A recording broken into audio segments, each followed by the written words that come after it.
Welcome back everyone to another Weather at a Glance video. As you can see, I finally am starting to record my voice, which is going to be very interesting as I begin to order my first microphone. Right now I am only using cell phone audio, but it will be getting more quality as I order a quality microphone.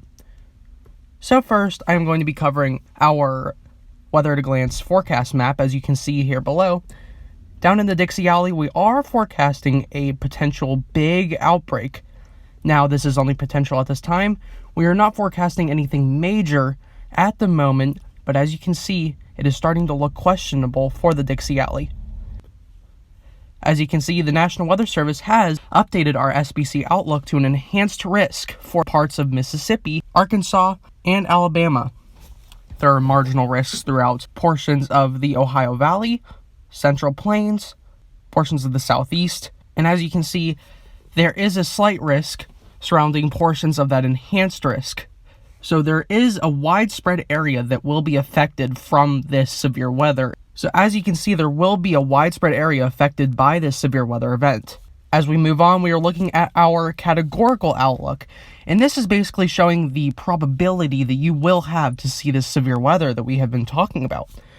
So as you can see, we do have a hatched area around that red area, which means that for that 30% risk, which is a higher end risk for this severe weather, you can see that that hatched area means that there's a significant chance for that 30% region. So this is something that is on the higher end scale of severe weather, and we will have to keep a lookout for the upcoming days. Here is our first look at the ECMWF, our European model, and as you can see, those rain showers tend to move in through the afternoon and evening hours on Wednesday.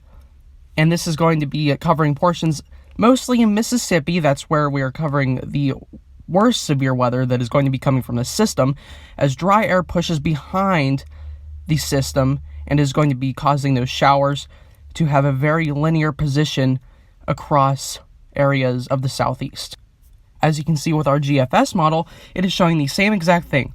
Dry air moving from portions of the southwest, moving through the southeast, and causing that low pressure to have that extending lowered line of precipitation that will be strong to severe due to that lifting mechanism and the amount of convective available potential energy that will be present during this time in the atmosphere. Moving on, we are going to be taking a look at our vorticity levels. This is the European vorticity forecast model, and as you can see, there is a widespread area of vorticity right where that severe weather will be occurring, which means that there will be a likelihood for tornadoes during this event. Right now, you can see that when this vorticity hits these updrafting storms, this will cause rotation and potentially some tornadoes. And moving on to our GFS vorticity forecast model, you can see it's the same thing as the European model. This is showing that both models are almost agreeing perfectly, which is showing that we have a very good chance for this to happen. When models start to agree more close together, this means that you could have a very high probability of this to occur. As we move on to our CAPE levels, our convective available potential energy, you can see that there's plenty of energy for these storms to use in a convective manner. This will be providing plenty of fuel for these storms, which in turn will cause stronger and more severe storms as the lifting mechanism pulls through the area. And as we take a look at our lapse rates, what this means is the temperature difference per vertical kilometer in the atmosphere. So, the higher difference in temperatures throughout the atmosphere in 1 kilometer means the more unstable the atmosphere is. So if usually for these type of severe thunderstorms that we're talking about, you usually need around 7 degrees Celsius per kilometer vertically or greater in order to have some really significant severe weather. And as you can see, there's plenty of portions throughout the southeast, throughout Mississippi, that are going to be seeing those 6, 7s, and 8s across all of that area, which is going to be providing a great unstable portion of air for those areas as that line of storms comes through. All right, and as we move on to our European speed shear forecast model, you can see that there's plenty of speed shear throughout the southeastern United States. This is what helped field those storms this past weekend, which helps storm development rapidly grow. And as you can see, there's plenty of that speed shear throughout the southeast. And this will help storm systems this Wednesday afternoon through the evening hours rapidly grow.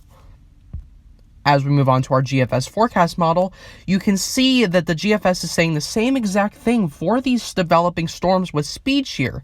This means that we have a very good potential for severe weather this Wednesday, and possibly some strong to severe tornadoes that will come through the area, but nothing is set in stone just yet.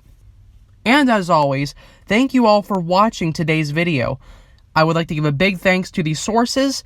They do not sponsor my channel, but I definitely would like to give them a big shout out, which is Pivotal Weather, which all of the forecast models that I showcase on this channel come from, and the National Weather Service Storm Prediction Center Outlook page. This is where all those wonderfully put together outlooks come from.